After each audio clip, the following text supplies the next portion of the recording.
Heather Manus Sobel. Are you going by Manus Sobel or just Sobel now? I actually just go by Heather Manus, but Heather Manus. Sorry. I'm Sobel on Facebook. Yeah, okay, that's why I asked. Okay. So Nurse Heather, she founded Cannabis Nurses Network, and she's a past American Cannabis Nurses Association board member. And she's been in San Diego for quite some time and has made a tremendous contribution to San Diego and beyond. Which leads me to Ken, her husband, is an attorney. He founded Genesis International Cannabis Solutions, and he has won policy on lawsuits for patients in multiple states. I know the Virgin Islands, New Mexico, Arizona. I mean, he's helped patients in many, many states. And they're going to come up here and talk to you about Ryan's Law. Ryan's Law is just a, come on up. Woo-hoo. Come on down. Pocahontas will be hitting the stage.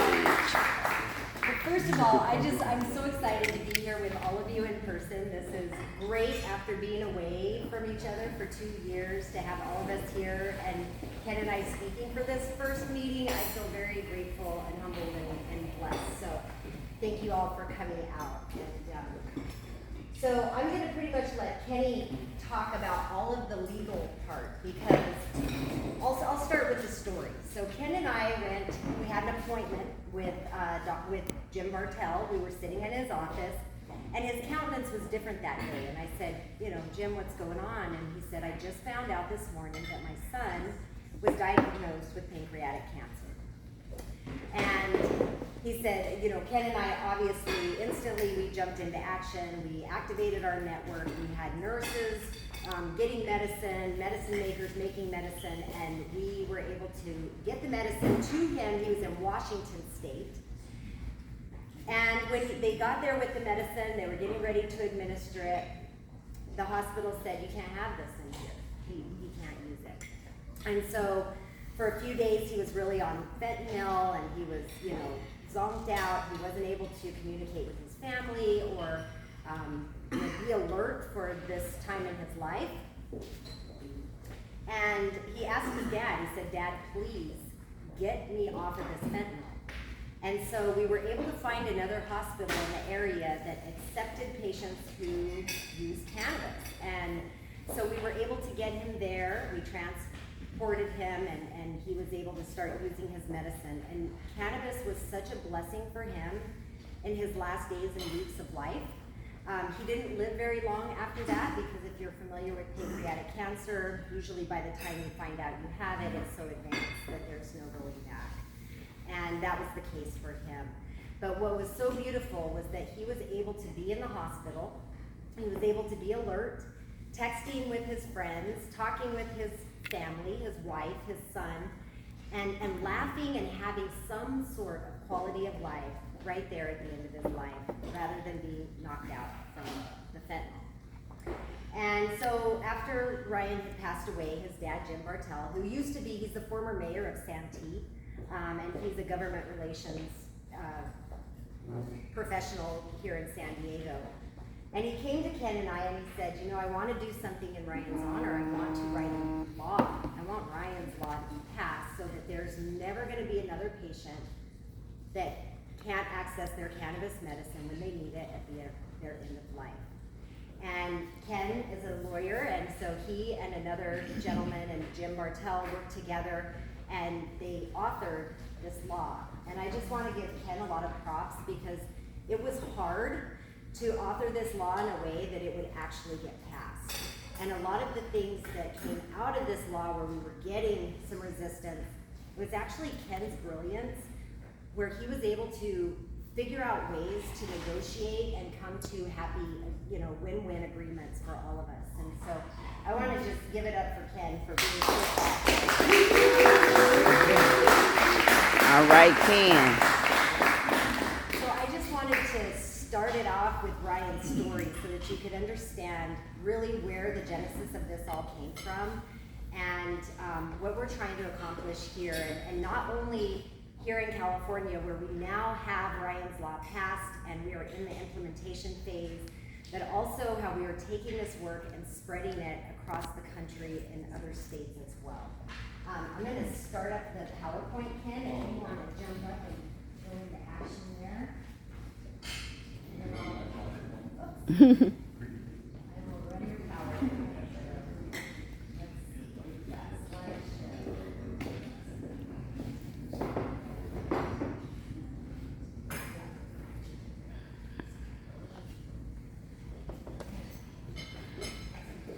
Hello, everybody.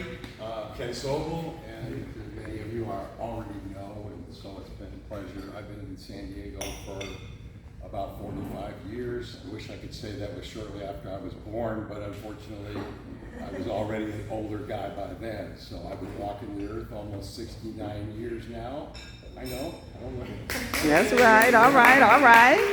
COVID's been tough, but and I've always been a passionate advocate for certain things, and I had a chance when I was in high school and in college to serve as student body president at the University of Arizona, and so I was involved in advocacy on behalf of women, for example. I was there in 1973 when Roe versus Wade was decided. So I made sure as a student body president that women had access to birth control issues and health issues at that time. And I was an advocate for the Equal Rights Amendment, and that was pending at that time. We got so very close to passing the Equal Rights Amendment. In fact, Virginia, as some of you may know, recently passed that and became the 37th state. And so now there's a legal argument as to whether or not the ERA can go into effect.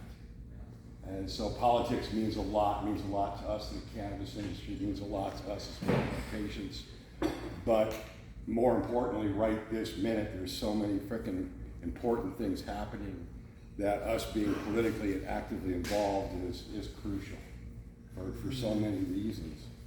But I was always an activist in those days, and so it was an honor for me to serve in those different positions and to advocate for issues that were important to me. I came out of the sort of the Vietnam War era and was an opponent of the war during that time, which was not a popular thing when I was in my high school years to do that, and was not even that popular to a certain segment of the population in college. This is the 50th anniversary of Watergate, and I was involved not in Watergate, but in a lot of things that happened around that. So in '74, I was back in Washington, D.C., and I actually met Judge Sirica. He was the judge that handled all the prosecutions of the Watergate bad guys. So this summer, as we were reliving a lot of the documentaries and shows about Watergate, I was kind of there to see it all. I worked in Washington, D.C. from '75 till '77. I worked for the Building and Construction Trades Department at AFL-CIO. So I worked for laborers and carpenters and plumbers and those folks, and I carried those issues. Those issues that were important then were worker safety, the opportunity to unionize and provide good paying jobs for people. And at the same time, my roommate was the son of the director of the Secret Service at the time. And we kind of watched, because even though time had passed, they were still sending people off within the Nixon administration who had run afoul of the law. They were still being sent up the river, so to speak. Judge Sirica was handing out sentences. So I've always been involved in advocacy, and it came time in the early part of the 2000s when I first discovered and learned that cannabis was an amazing medicine. And I became a caregiver for my mother-in-law, had been diagnosed with terminal cancer, and we were able to use cannabis instead of the opiates that actually gave her an appetite, made her feel better, and made her enjoy the last several months of her life. So that's kind of what initially got me. At that point, I'd been practicing as a lawyer for 20 years. In 1980, when I finished law school here in San Diego, I took the California bar on Monday, Tuesday, and Wednesday. I flew over to Arizona Wednesday evening, and I took their bar exam on Thursday and Friday. And to this day, I think I'm the only person that's ever passed 2 bar exams in 1 week in my first try.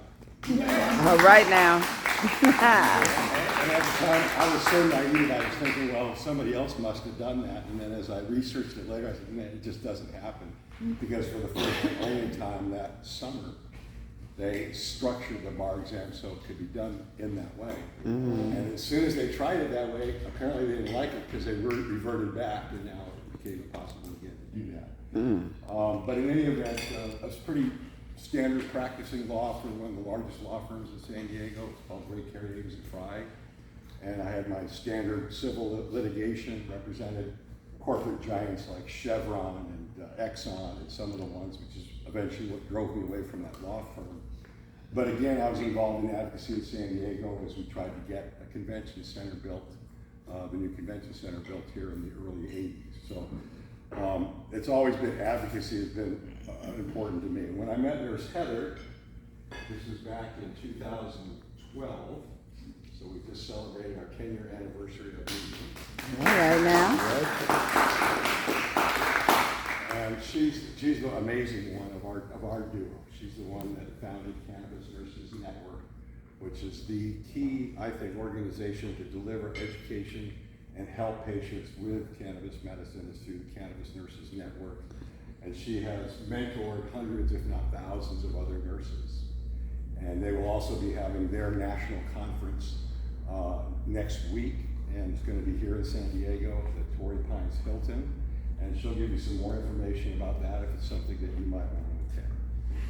So I've always said, as long as I've been in advocacy for cannabis, that there's about three different things. One, all cannabis is medical cannabis, and everybody uses cannabis, uses it for a medical reason, whether they know it or not. Amen. The other one is God bless the FDA and keep them as far away from cannabis as possible. And the third thing that drives me is that even when some of us in the medical cannabis community opposed adult legalization, I always felt that with adult programs, that would be the easiest way to ensure that the government stays out of cannabis and we keep the FDA as far away from it as we can. And so this is the types of things that I've been doing over a number of years, as I've been writing the rules for the U.S. Virgin Islands. So they passed the rules that I wrote for them in January of 2019, and they're just now getting around to getting them implemented. Right. The same rules that I wrote for the USVI were transplanted to Thailand, of all places. And I had included in the original draft of the law that I wrote for the USVI was a provision that allowed patients to grow their own, up to 16 plants. Or alternative, a method where they could sell, individual patients could sell up to 4 pounds of their cannabis into the commercial system so that the folks there could also earn a living. Now, the USVI took that piece out, but Thailand left that in. So Thailand's running my program, USVI's got my program. So here we come along now to the advocacy where, as Nurse Heather mentioned, our friend Jim Bartell, tragically, his son Ryan has diagnosed with stage 4 pancreatic cancer, is unlikely to survive more than a matter of a few months, and is basically constrained to give him cannabis medicine in the first hospital. But when Nurse Heather finally gets the products that he needs to the second hospital, within about 12 hours, Ryan is able to talk to his family pain-free, be with his family, his young son, who's then I think 13 years old, and his wife and his dad and the relatives. And he had at least a few weeks left to be able to enjoy their company and their companionship before he passed away. So, as Nurse Heather mentioned, we created Ryan's Law. And again, our whole focus was to deal with a situation with Ryan and his family and to do something for them, but also for all the patients in California. But not just that, but we were looking for a way to begin to bridge, keeping the FDA away as far as they can, to bridge cannabis medicine with conventional medicine. And Ryan's Law really represents just that, a large first step towards integrating the two. Because now all the hospitals and the doctors who run the hospitals, the administrators who run the hospitals, they have to pay attention to cannabis. All right now. Time to make a change. So as it says, it is the intent of the legislators support the ability of terminally ill patients to safely use medicinal cannabis within specified healthcare facilities, subject to certain restrictions. And again, terminally ill patients is someone who has an expected life of 12 months or less. So it is limited in that way. And it is limited because it doesn't include prison hospitals, it doesn't include emergency rooms, and it does not include medical facilities that are designed for drug addiction. Okay. But other than that, yes? When you say medical cannabis, are they able to smoke, or is it just brownie, or?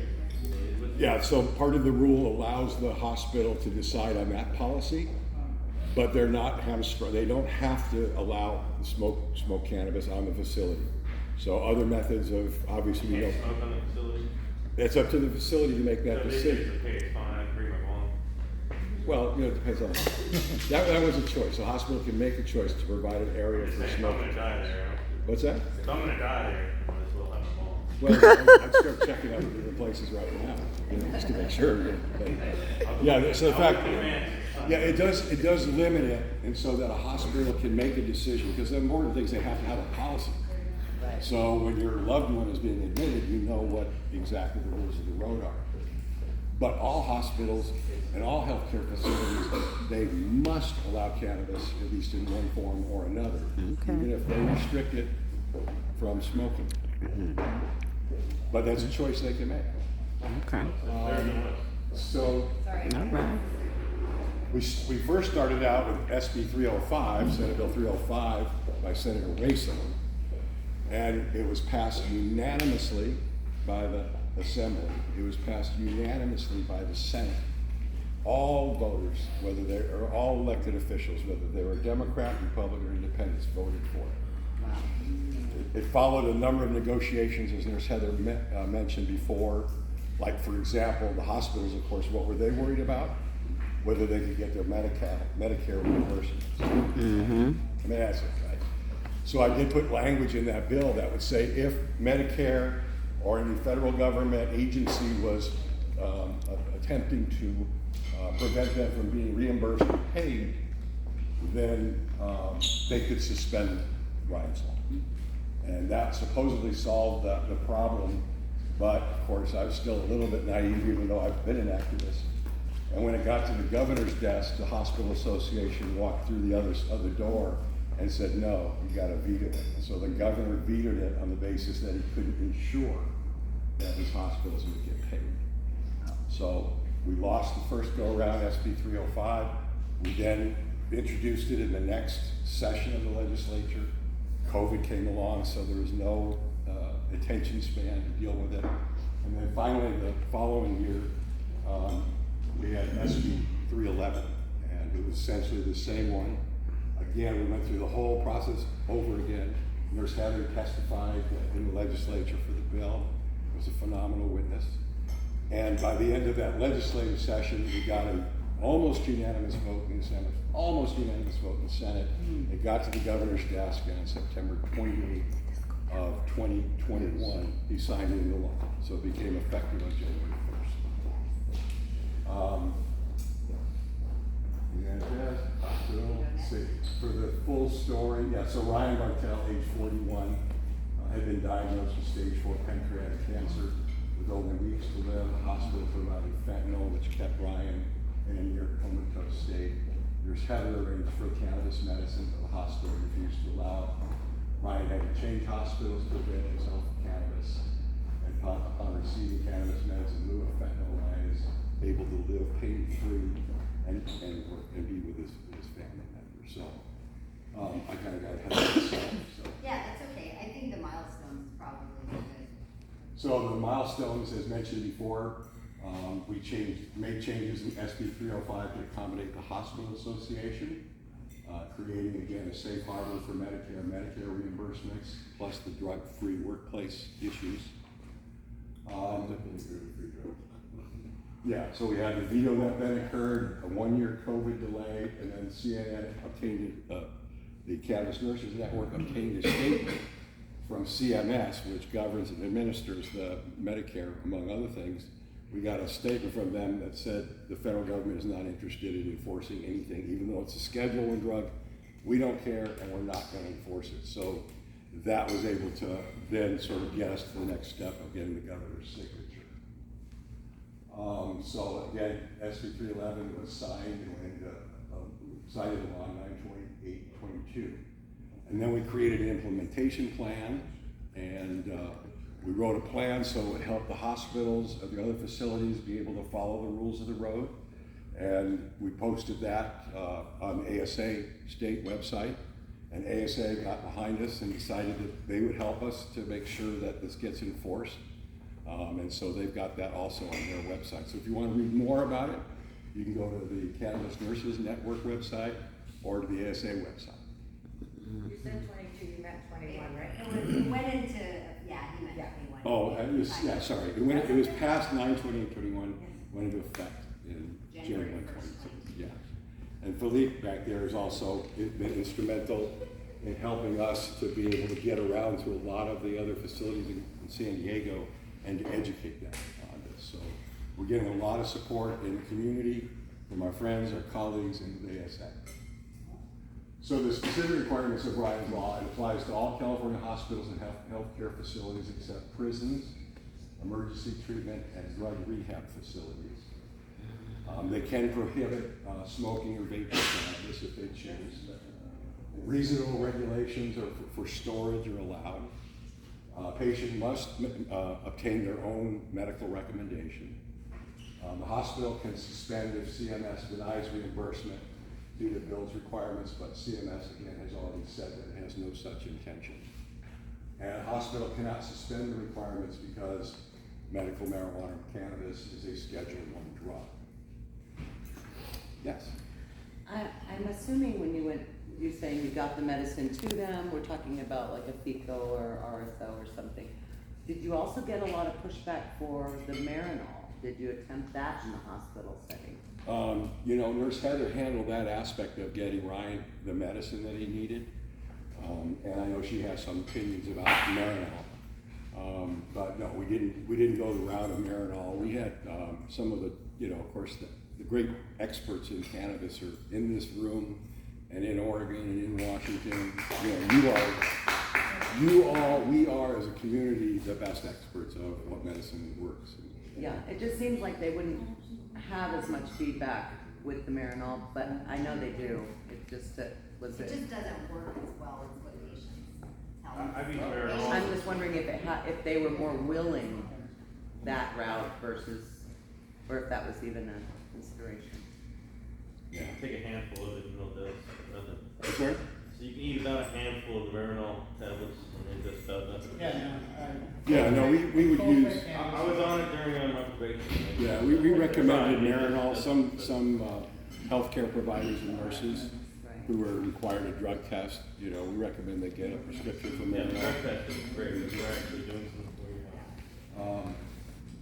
The hospital is required to, the patient or caregiver needs to provide a copy of the current MMJ recommendation or card. The hospital is required to note cannabis use in the chart. And cannabis is provided by patient or caregiver in a sealed child safe container. And so recently, this year, there was some language in the original bill that we passed that had to do with the hospital sort of taking control for managing the medicines. And in order to get the bill through, we sort of had to leave that in. So we've gone back in for Senate Bill 988, and it's passed. And 988 gets rid of all that bullshit language that requires a hospital pharmacy to be involved or requires them to be involved in storage, so we've essentially eliminated that. All right. So we've been staying on top of it. Next year, we've got our friends in Oregon. We've got 14 other states. We're working with other people, with other activist groups like our own here in Oregon, Washington, several other states. And our friends in Oregon are marking up a bill right now. Haven't got a copy of it yet, but they're going to add palliative care as well. So it'll not only be applied to patients who are in hospice, but it'll also apply to any patient who's in palliative treatment. And once you say palliative treatment, blows it open. And I might mention that it was a number of years ago when I first met Nurse Heather, and we were organizing advocacy groups for the cannabis nurses, that she was the one that we went forward and sued the state of Arizona and demanded that they add post-traumatic stress disorder to their list of qualifying conditions. And so I actually prosecuted the only case in history that has occurred where we sued the state and we put a 4.5-day evidentiary case on trial and actually won that case and got a judge to order the inclusion of post-traumatic stress disorder in their qualifying conditions.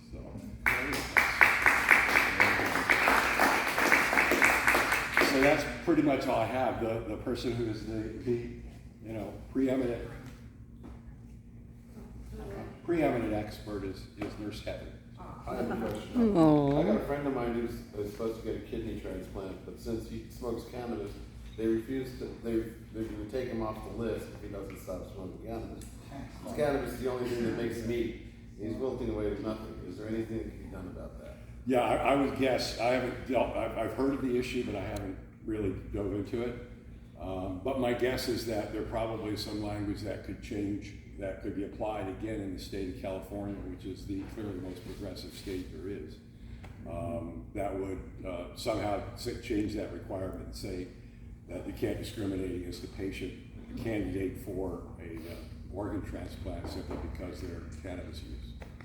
I think there is something called AB 1178, I think it passed in 2015 here in California, and it can't be the sole reason your friend is denied a transplant. It is the sole reason. So, so you have subtraction there. You should get it, if that's claiming that's the sole reason, Get it right. then they're not following the law. Or email or whatever. It's an ACE law, ACE got it passed, Don Duncan and Justin Hurley worked on it, remember? Yeah, we'll do it. 1128, I think it is. But you can call me, no. Okay. That's right, because we get it done.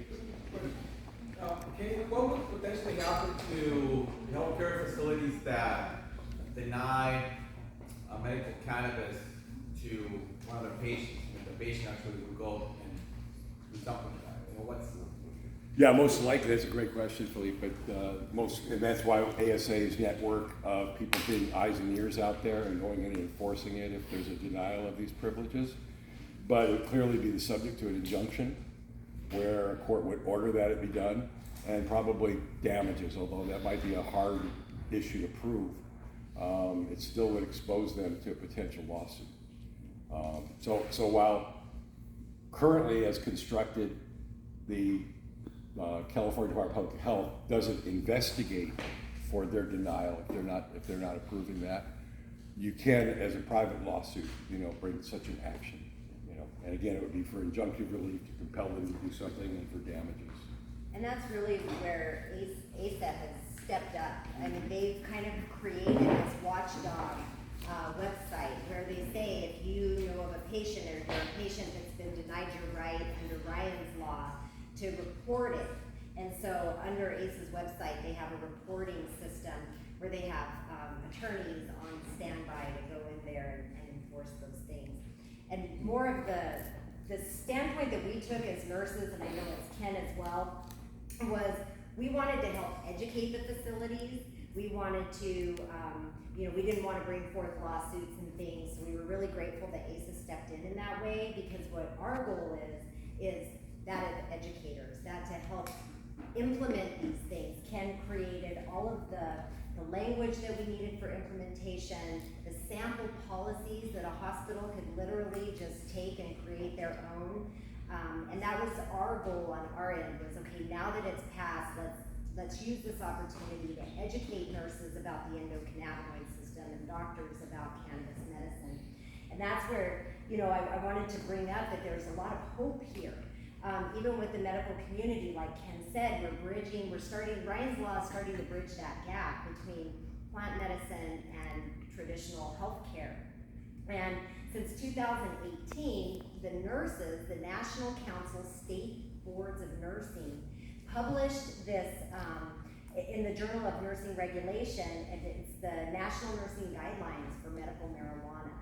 And it's a huge book, not huge, but pretty big for something of this nature. And they took a look at all of these things that nurses needed to be aware of. And so they look at the current legislation and the scientific literature review, you know, what's out there with studies, the nursing implications, what does it mean for nurses, as well as this nursing care for patients using medical cannabis, because we've never had these guidelines before. This was new in 2018.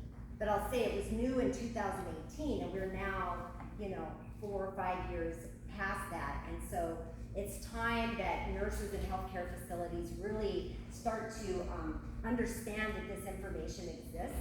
And so we need your help too. If you're talking to nurses, say, hey, do you know about the NCSBN nursing guidelines? This is part of the work that we're doing. And it's really beautiful because they put in here these recommendations, which are these 6 principles of essential knowledge that all nurses should be aware of. And the first one is that nurses should have a working knowledge of the current state of legalization and medical and recreational cannabis use in your state. Well, duh, it's different in every state, so the nurse needs to be aware of those laws. And the nurse shall have general knowledge of the principles of a medical marijuana program. Again, these are kind of like no-brainers for those of us that have been around this for a while, but we are literally saying this and hitting ears of nurses and healthcare providers for the first time. A nurse shall have a general understanding of the endocannabinoid system, cannabinoid receptors, cannabinoids, and the interactions between them.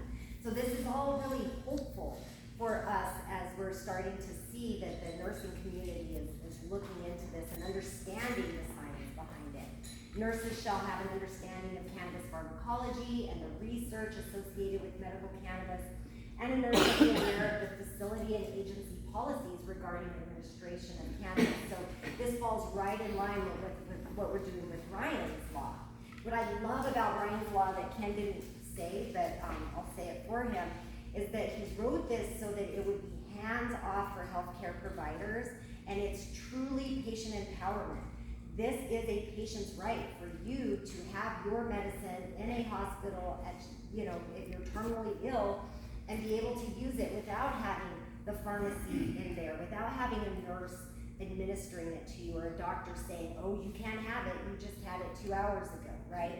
So this is really important, the way that Ryan's law was written. The most important thing, though, to me, is this 6th principle of knowledge that all nurses should be aware of, and this is written in the guidelines. In addition to ethical responsibilities under the nurse's jurisdictional law, the nurse shall approach the patient without judgment. Yeah, right? This is big time regarding the patient's choice of treatment or preferences in managing pain and other distressing symptoms. And it says that awareness of our own beliefs as nurses and our attitudes about any therapeutic intervention is vital, and nurses are expected to provide patient care without personal judgment of patients. And so this is huge, and I just wanted you all to be aware that, there's a lot of work that's happening nationally, there's work that's happening here locally, but it comes down to you guys knowing this stuff and sharing it with your doctors and your nurses as well.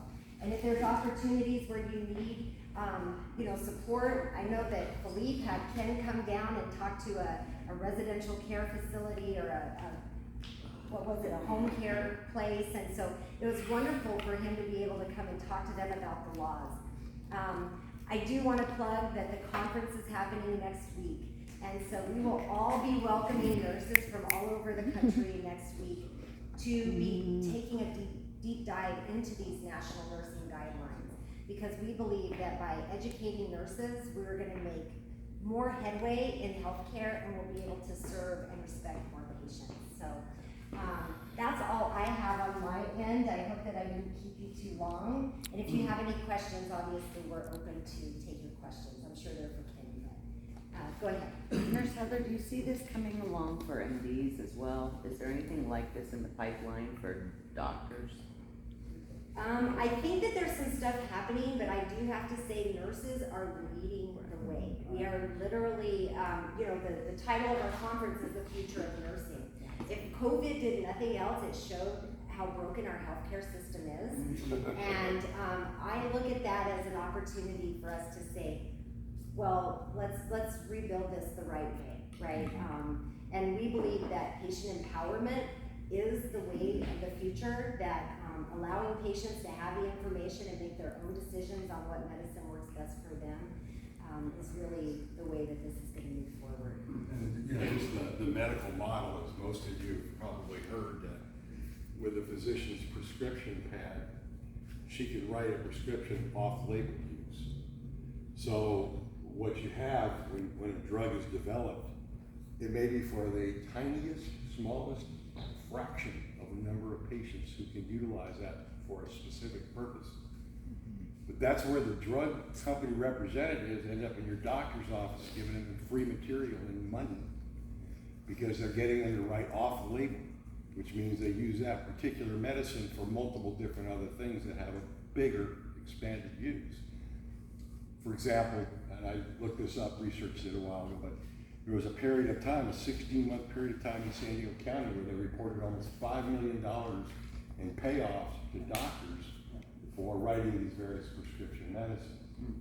That's called off-label use. So we already know that cannabis is useful for, I mean, I proved to a reasonable degree of scientific certainty it's good for 98% of all medical conditions.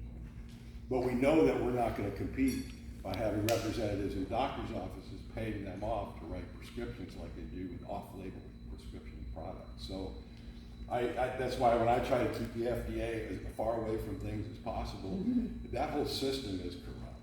But we do need, the doctors are a little bit more reluctant because they do hold these, DEA licenses so that they can prescribe drugs. I am not a doctor, and to be honest with you, I love nurses, and I don't really care that much about doctors and what they're doing. I do care about them, but my goal is really to educate nurses. We are the ones that are leading this charge. We're the first ones to have guidelines for us. And our hope is that by leading by example, that nurses will encourage the doctors to be more open to this. But I see, even with recreational cannabis and the research opening up, I see that doctors will have their hands full with all the pharmaceutical cannabinoid medications that are going to be developed, like the Marinol and the Epidiolex and those things, Sativex. But as far as us as nurses are concerned, we really want to respect patients' rights and allow them the opportunities to use cannabis how they see fit at the time that they need it. Back to what Ken was saying, though, that even the Marinol, the only on-label use is as an appetite stimulant for the terminally ill. That's the only, so they have to write it off-label if it's for pain or Well, for, and I know of several. and they hesitate, so. I know several doctors that actually, when they write a cannabis recommendation for patients, they'll ask, do you need a prescription for Marinol? That way they have the prescription in case they do need to have them drug tested for work and can show. So, some of those doctors are a little bit, savvy. I know there was a question in the very back. Also, if you can, ask to see the nurse prac and just get an actual cannabis prescription. In the very back. Yes, sir. Hi, I'm Reggie. My question, and I have a bunch of questions here, is how much resistance have you received with Ryan's Law? Oh, plenty. We have hospitals like, we don't care about Ryan's Law, we're gonna do what we're gonna do. They will care about it. I think in the very beginning, we were working up in Marin, and I'll let Ken take this, but we were working with the Marin Hospital, and we thought, okay, this is good. We had doctors on board. We were kind of moving it forward, and we were showing up to meetings, and we thought we were making headway, and then they went, whoa, we're not going to do anything to implement it. And this was the first month. This was in January of 2022. Oh, we can't be the first ones to implement this. We'll wait for Kaiser. We'll wait for Sharp. We'll wait for, and so they were kind of waiting for the bigger hospitals to really implement this with policy. And that's why, we came out with the implementation packet, like, here's a policy right here, all you have to do is do it. And I don't know if the big hospitals has Kaiser implemented it? Have you seen anything where they're doing it? Yeah, we don't have really any data collected on it yet. When I asked them when I was talking to them in hospital district, I said, do you teach your kids it's okay to follow some laws but not others? Is it okay to disregard what your being compelled to do by the state of California, which is the host state. So there's a lot of guilt and shame. The director there was saying, well, it'll take us some time to do the implementation. We explained that we'd already given them about 70 pages of the roadmap, you know, so, yeah, the answer is we don't know in terms of that, so it's a case-by-case basis. And that's why ASA coming in and supporting it was huge, because we've got chapters with great people, you know, in the chapters, and you've got your, hopefully, antennas up now, so if you hear of a hospital or facility that's refusing to allow a patient who's a terminally ill patient to use cannabis, then hopefully that network will activate. And there's a reporting system right here through the ASA website, and so you can report that. They have attorneys on staff that will help to fight that. The other thing that we did as a network was we actually have a continued education program that we put around it. So at cannabisnursesnetwork.com, if there's nurses that want to learn more, they can actually get their continued education and watch the little video and get all the information, and we give the entire implementation package there as well. All of this information is open freely. We want people to get it, use it, and implement.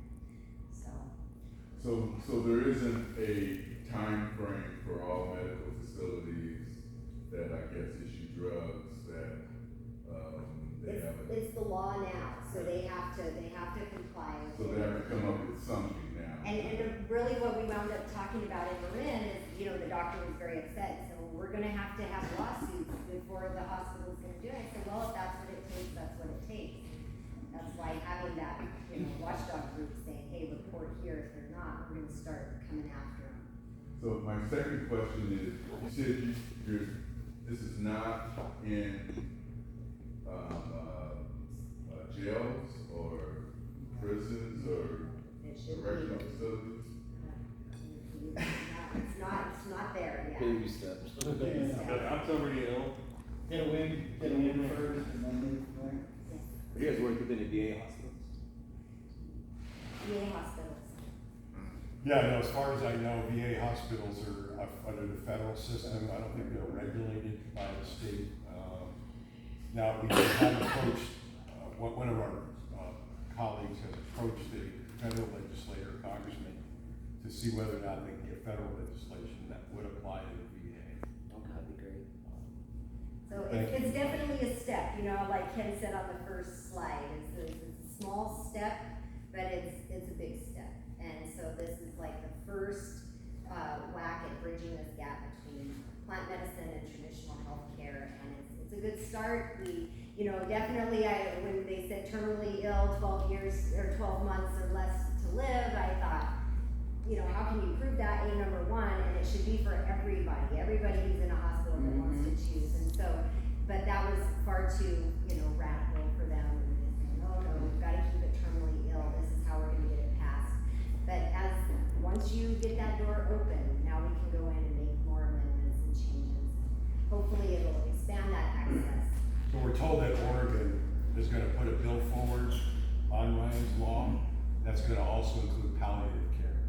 So as soon as I get the markup from them, then I'm gonna go back to Senator Waso and say, hey, next year we wanna have it amended to have palliative care. Oregon's doing it. Great. That kind of. Senator Waso, so Senator Waso was a city council member in the city of San Diego. And he used to say, when we would like advocate for cannabis in front of him, he used to say things like, if it was medicine, they would have it at the drugstore. They did. See how times change, Yeah. and that's what happens, is that power of knowledge. Yeah. Knowledge is power, and once you kind of break through that stigma. And the healthcare community is a tough nut to crack. You know, they think they know it all, there's a lot of ego there, I didn't learn about it in medical school, it doesn't exist, and really what we're saying is, we need to open our minds to this, there's science behind it, the endocannabinoid system can be supported with or without cannabis, so we need to start looking at this. Yes, one more question. Final question is, how much is a dose or I don't know, how much does